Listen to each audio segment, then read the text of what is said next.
बिस्मिल्लाहिर्रहमानिर्रहीम। अस्सलाम वालेकुम। उम्मीद है आप सब लोग अच्छे होंगे, ठीक होंगे, खैरियत से होंगे। आज इंशाल्लाह ताला हम बात करेंगे basic rules of indirect speech के हवाले से। पिछली वीडियो में मैंने आपसे बात की थी डायरेक्ट स्पीच और इनडायरेक्ट स्पीच के इंट्रोडक्शन के बारे में, उसके पार्ट्स के बारे में। आज इंशाल्लाह ताला हम बात करेंगे कि जब सेंटेंस को डायरेक्ट से इनडायरेक्ट में चेंज करना है तो इनडायरेक्ट की कौन कौन सी ऐसी शराइत हैं जो कि हमें पता होनी चाहिए। सबसे पहले हमारे पास आते हैं basic rules of indirect speech के। सबसे पहले मैं फिर दोबारा दोहराती चलूं, डायरेक्ट स्पीच की डेफिनेशन और इनडायरेक्ट स्पीच की डेफिनेशन। डायरेक्ट स्पीच की डेफिनेशन पे अगर बात की जाए तो मेरे पास आती है किसी की बात को उसी के अल्फाज में बयान करना हमारे पास डायरेक्ट स्पीच कहलाती है। मसलन कोई भी रद्दोबदल ना करना, किसी भी किस्म की कोई चेंजिंग ना करना। इनडायरेक्ट स्पीच हमारे पास उसकी डेफिनेशन आएगी किसी की बात को अपने अल्फाज में बयान करना इनडायरेक्ट स्पीच कहलाएगी। सबसे पहले जब हम डायरेक्ट स्पीच से इनडायरेक्ट स्पीच में जाएंगे तो वो जिस शक्ल में जाएंगे वो एक जुमला कहलाएगा। अब हमने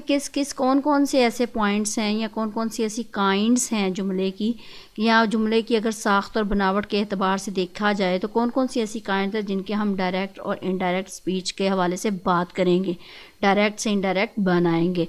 तो आइए सबसे पहले जुमले को देखते हैं। हमारे पास साख्त और बनावट के एतबार से जुमले की 6 किस्में हैं। जुमलों की हमने 6 किस्में रखी हैं। सबसे पहले हमारे पास आते हैं अफर्मेटिव सेंटेंसेस यानी मिस्बत जुमले, और नेगेटिव सेंटेंसेस सेकंड काइंड जो सी है वो मेरे पास आएंगी मनफी जुमले।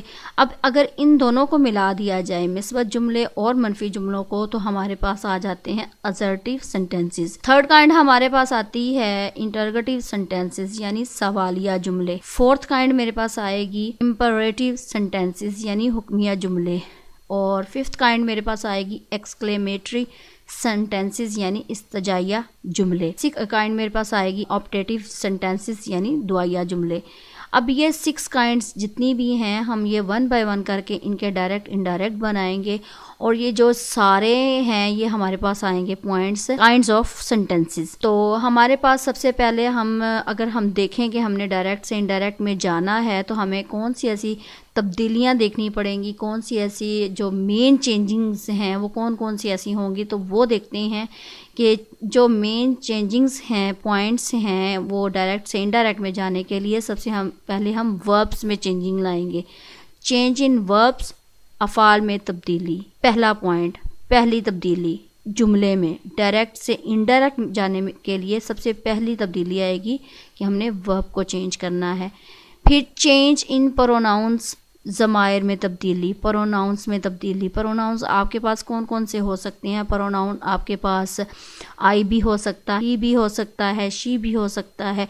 जितने भी इस तरह के हैं वो आपके पास प्रोनाउंस कहलाएंगे। फिर आपने चेंज इन टेंस लेकर आना है, ज़माने में तब्दीली के तौर पर लेकर आना है, उसमें हम डायरेक्ट इनडायरेक्ट बनाएंगे। फिर सबसे इम्पोर्टेंट बात कि आपने इन्वर्टेड कॉमर्स को हटाकर वहाँ पे डेट लगाना है। तो हम ये 1 बाय 1 करके करेंगे। पहले वर्ब्स का टॉपिक पकड़ेंगे, फिर प्रोनाउंस का, फिर टेंस का, और फिर बाद में ये तो सारे जुमलों में ये चलता रहेगा।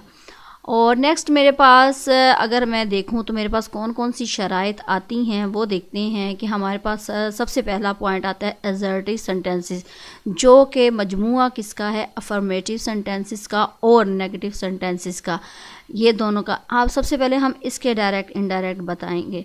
अभी तो हम रूल्स को देख रहे हैं लेकिन बनाएंगे इनके असर्टिव सेंटेंसेस के। अब अगर हमने डायरेक्ट जुमले से इनडायरेक्ट जुमले में जाना है तो कौन कौन सी ऐसी कंडीशंस हैं जिनको हमने देखना है। मैंने रिपोर्टिंग वर्ब और reported speech, reporting speech, reported verb, इन सब के बारे में पिछली वीडियो में आपको बता चुकी हूँ। रिपोर्टिंग वर्ब के बाद आने वाले कॉमे को हटा दिया जाता है, और रिपोर्टिंग वर्ब के बाद फिर डैट लगाया जाता है। रिपोर्टेड स्पीच के भी इन्वर्टेड कॉमास को हटा दिया जाता है। फिर रिपोर्टेड स्पीच के पहले वाले कैपिटल लेटर को स्मॉल लेटर में तब्दील कर दिया जाता है। ये जब सेंटेंस आएगा साथ साथ मैं आपको बता दूंगी। लेकिन ये रिपोर्टिंग वर्ब होता क्या है, रिपोर्टेड स्पीच होता क्या है, ये सारा कुछ मैं पिछली वीडियो में बात कर चुकी हूँ, इसके बारे में आप देख लीजिएगा। तो सबसे पहले आपने ये देखना है कि अगर रिपोर्टिंग वर्ब आपके पास प्रेजेंट टेंस में है तो जहाँ जहाँ कहीं पे भी से या सेज आएगा तो आपने कोई तब्दीली वर्ब में नहीं लानी, आपने कोई भी तब्दील नहीं करना, कुछ भी तब्दील नहीं करना। अगर प्रेजेंट टेंस में जहाँ जहाँ कहीं से टू लगेगा, यानी इस से के साथ टू का इजाफा होगा, इस सेज के साथ टू का इजाफा होगा, तो जहाँ से टू आएगा वहाँ पे टेल आ जाएगा, जहाँ पे सेज टू आएगा वहाँ पे टेल्स आ जाएगा प्रेजेंट टेंस में। जब भी आपका रिपोर्टिंग वर्ब प्रेजेंट टेंस में होगा तो जहाँ से होगा यहाँ सेज होगा तो कोई तब्दीली नहीं लेकर आनी, लेकिन अगर जहाँ से के साथ टू, सेज के साथ टू आ जाए तो टेल और टेल्स को लगाना है, यानी से टू की जगह टेल को लगा देना है इनडायरेक्ट में, और सेज टू की जगह टेल्स लगा देना है। अगर रिपोर्टिंग वर्ब आपके पास पास्ट टेंस में होगा तो जहाँ जहाँ कहीं पे भी सेड आएगा तो आपने कोई तब्दीली नहीं लेकर आनी, उसमें कुछ भी तब्दील नहीं करना। अगर पास्ट टेंस में आपका रिपोर्टिंग वर्ब हुआ और जहाँ जहाँ सेड टू आएगा वहाँ पे आपका लग जाएगा टोल्ड। ये आपने लाजमी बात, इस पूरे स्केच को आपने लाजमी माइंड में रखना है।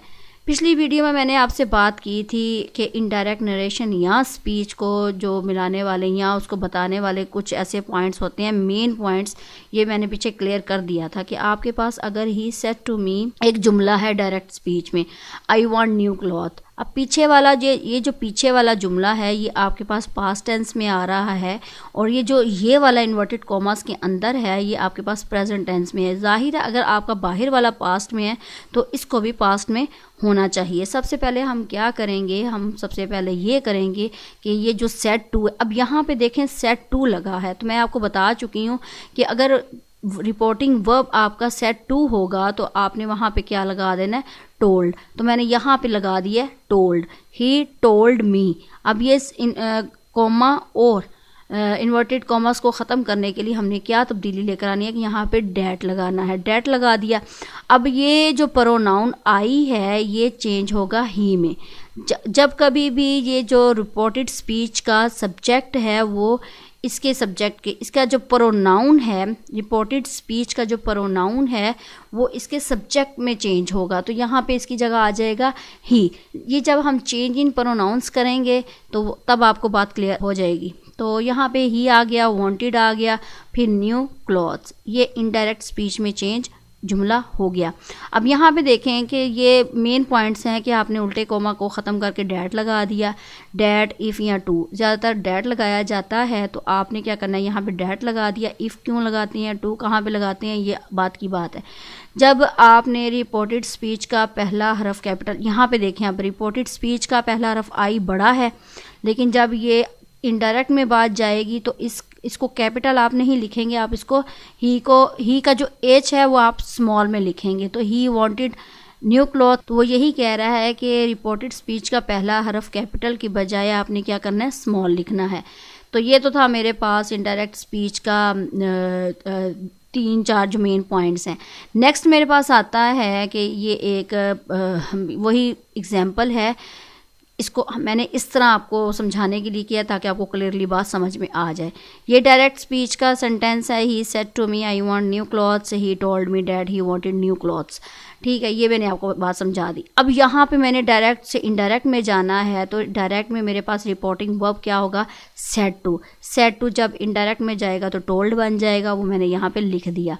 फिर रिपोर्टेड स्पीच का प्रोनाउन मेरे पास क्या है, आई है। रिपोर्टेड स्पीच का प्रोनाउन आई है, ये चेंज होके जब इनडायरेक्ट में जाएगा तो यहाँ पे आ जाएगा ही। और रिपोर्टेड स्पीच का जो टेंस बनता है, want new clothes, want new clothes, उसकी फॉर्म चेंज होके वांटेड न्यू क्लॉथ्स यानी पास्ट में टेंस चला जाएगा। इन्वर्टेड कॉमर्स को हटा देना है, इन सब को ख़त्म करके वहाँ पे आ जाएगा डैट। छोटी सी एग्जांपल थी जो कि मैंने आपके साथ शेयर की है, तो यकीनन आपको ये सारी बात समझ में आ गई होगी, इतनी मुश्किल नहीं है। लाजमी ये चीज़ आपने लाजमी माइंड में रखनी है कि रिपोर्टिंग वर्ब हमारे पास हमेशा, ये जो सेड है ना, ये हमारे पास रिपोर्टिंग वर्ब कहलाता है, इसने चेंज होना होता है। ये अगर प्रेजेंट में होगा तब भी चेंजिंग आएगी, अगर पास्ट में होगा तब भी।